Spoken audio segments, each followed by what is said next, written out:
Yo, what's up, immortals? It's your boy GM. How's it going? You Order chapter 182. Let's get into this. But before I continue this review, let me just remind you that it is very important to encourage the manga industry by purchasing the official releases. Whatever you're reading, because a lot of people put their hard work to make those happen. You can find them online at your local bookstore, or better yet, you can even download legally the digital versions. They are even cheaper.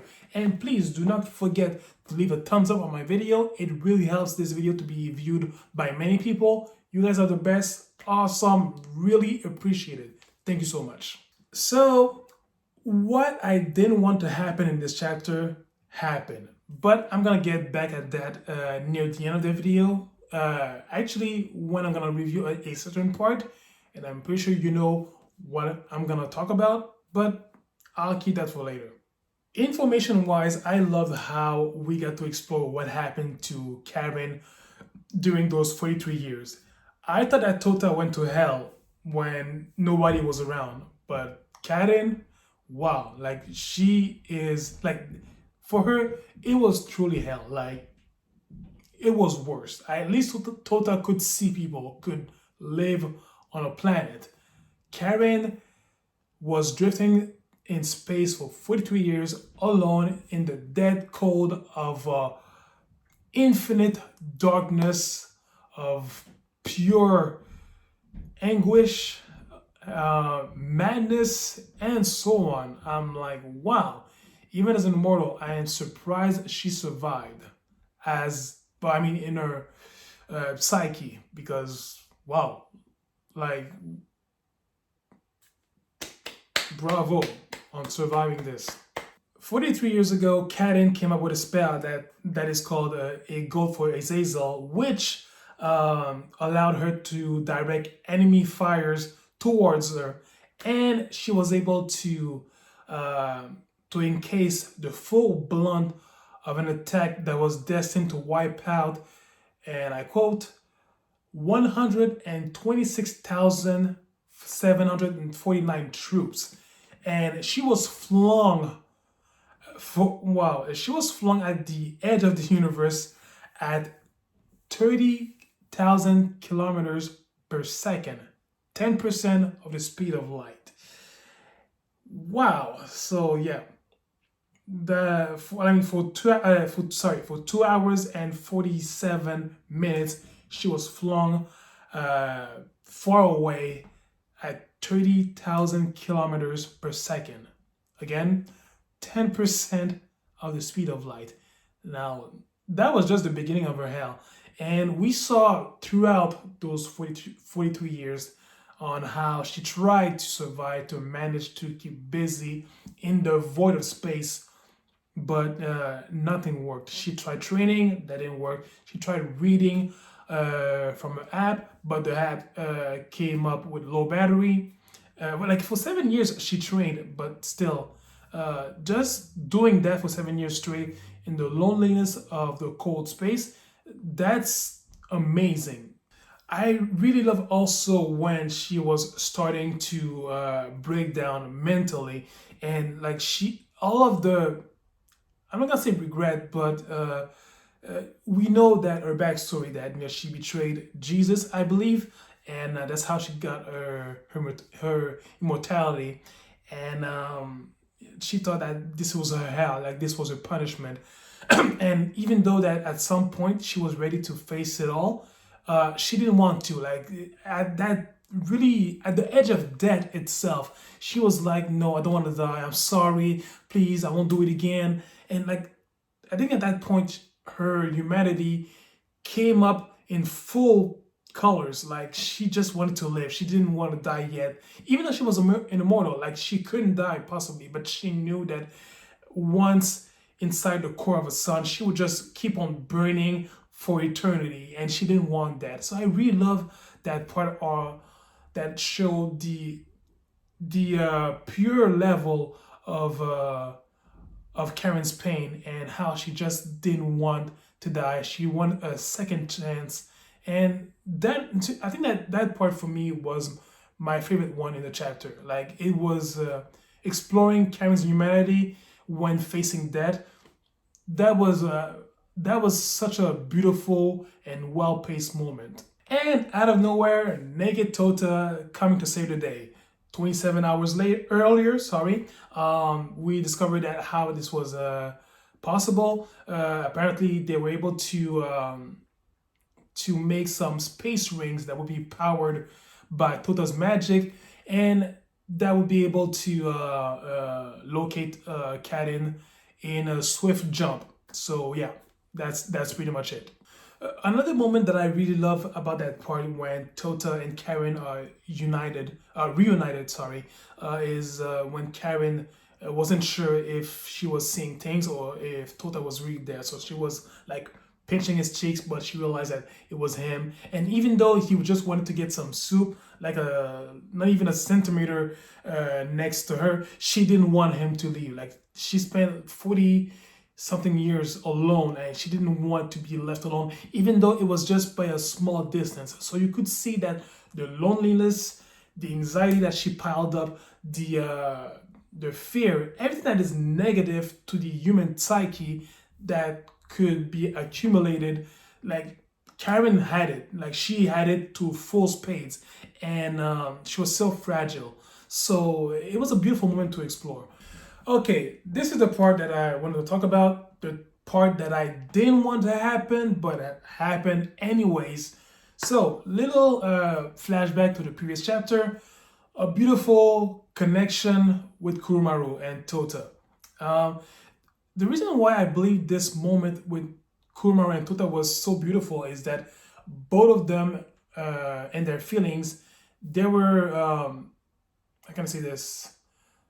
Tota loves Kurumaru very much, and vice versa as well. So I think that's one of the reasons why it was so passionate. It was so even authentic, I would say. That love really bloomed in full colors. It was again, I really love that moment. Them falling in the ocean, making love. It was beautiful. Like their emotions for the first time in the entire series, and once and for all, I would say, well, not once and for all, but for real this time, they finally expressed how they felt about each other. But let's not forget, unfortunately, Tota is a man whore. So the almost, or if not the exact same thing happened in this chapter. Karen and Tota have this heart-to-heart conversation, which is okay. Okay, so it started well. And Karen decides, just as she's talking with Tota,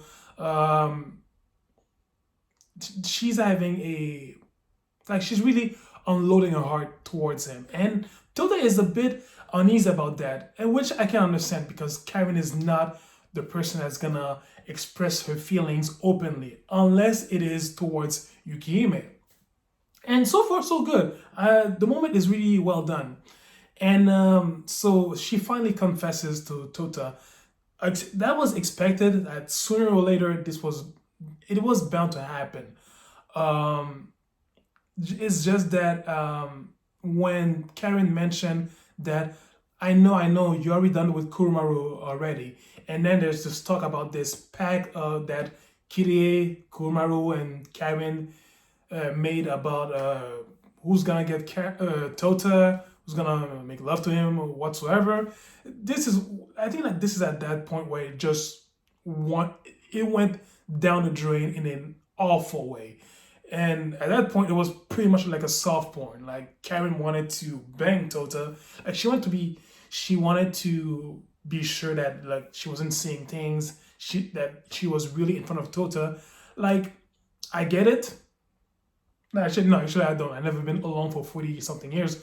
But I understand like what Akamatsu wanted to create. She wanted to make sure that she wanted Karen to yearn for some sense of reality that, Tota is really there, she's safe, she's not alone anymore. But doing the exact same, no, it's not even the exact same thing at that point. It's even worse. Like I said, the thing turned to a soft porn scene. Karen literally grabbing Tota's dick. Like she's yearning to make, like it's not yearning to feel love at that point. It's like yearning to have sex right off the bat in space, and yeah. So it was just it was not well paced. It was well. Basically, it was just a moment of useless fan service. Like, I mean, we've seen useless fan service throughout the entire series, but this one takes the cake. Like, it's really, really, really useless. And what hurts the most, what the thing that I really, really hated is the couple of panels near the end of the chapter, them drifting off to space, having sex, and like clearly, like Karen is really losing her V card to towards Tota. So same thing like Kumaru and Tota, except in space. So at that point, Tota is just gathering V cards like playing Pokemon cards, like gotta catch them all, right? So I feel like I feel like it was cheap. It was just misuse. Um, Seriously, the sex was not necessary. And if I'm seeing this right, I feel okay now. First it was Kurumaru in the okay, basically first it was Kurumaru, now it's Karen. So I'm guessing that next is gonna be Kirie, and let's not forget Kirie as even though she's really old, Kirie has the body of a 10-year-old. So this is gonna be disgusting to see, and I hope they don't do something like that. I'm guessing that Yukimi is gonna come next. So I feel like right now the harem really came to life, but in a disgusting way. Like just in a way to just nourish the fan service and downplay the story of a moment that is supposed to be beautiful, supposed to be meaningful, romantic, passionate. Like with Kumaru and Tota, it was like that. Like it was romantic, passionate, and all that. And I was expecting a beautiful moment with Karen, obviously, because she has feelings towards Tota and vice versa. But they just, sorry, but Akamatsu just rehashed the same scene, and I don't know, it was just disgusting. Like, no, seriously, that last part of the chapter, seriously, at that point, I just wanted to throw my laptop across the wall because I was highly disappointed that the same scene with Kurumaru was reused with Karen, and it just downplays everything. And it was supposed to be passionate, but it ended up being a cheesy, disgusting, cheap ass soft porn scene. That's how I see it. So the chapter ends, they land back on Earth near the coast of Hawaii, I believe, and that's it. Overall, I love the fact that we got to explore what happened to Kirie, but the last part of the chapter, it really messed the whole thing up. Like, this was not necessary. Like, Akamatsu could have done better, I believe, but it was just a copy-paste version of what happened with Kurumaru, but in a again, it was just a cheesy soft porn scene that I was seeing. So yeah. Anyways, tell me your thoughts about this chapter. Leave me a thumbs up, please, and I'll catch you guys next month. So in the meantime, please do me a favor, immortals, for your homeboy. Take care of yourselves. See ya.